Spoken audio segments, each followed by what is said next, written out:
Ya, sementara itu untuk mengetahui kondisi terkini posko penyekatan kendaraan hari ketiga di gerbang tol Keramasan, kita telah terhubung dengan reporter kami Dika Saputra. Ya, Dika, silakan dengan laporan Anda. Bagaimana kondisi terkini di tentunya Simpang Keramasan?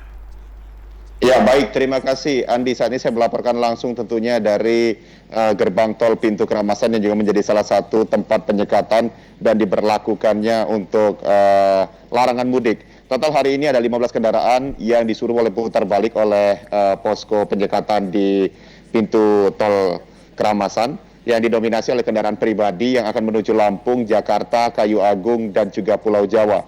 Berdasarkan data yang kami dapatkan tersebut, memang kendaraan-kendaraan tersebut diharuskan untuk putar balik dan tidak ada kompromi yang dilakukan oleh petugas-petugas yang ada di sini yang tentunya tergabung dari TNI Polri, kemudian juga polisi militer dan juga BPBD Ogan Ilir.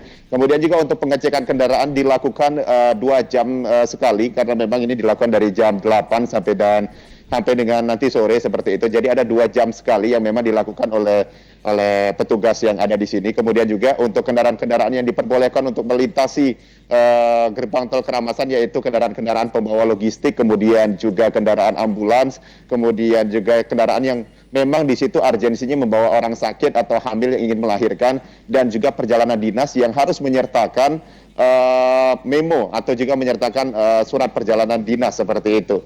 Dan berdasarkan tentunya laporan yang kami dapatkan dari Kapospam Penyekatan Keramasan Pak Heri Kartianus, untuk gerbang tol Keramasan sendiri sampai dengan saat ini masih terbilang aman dan juga kondusif, dan juga beliau menghimbau kepada seluruh masyarakat untuk masyarakat Kota Palembang agar diharapkan ini berada di rumah saja, tidak melakukan perjalanan-perjalanan mudik, sehingga memang untuk arus-arus kendaraan lebih baik lagi, kemudian juga untuk bisa menerapkan protokol kesehatan yang ada di rumah masing-masing. Seperti itu, Andi, yang dapat kami laporkan dari gerbang tol Keramasan.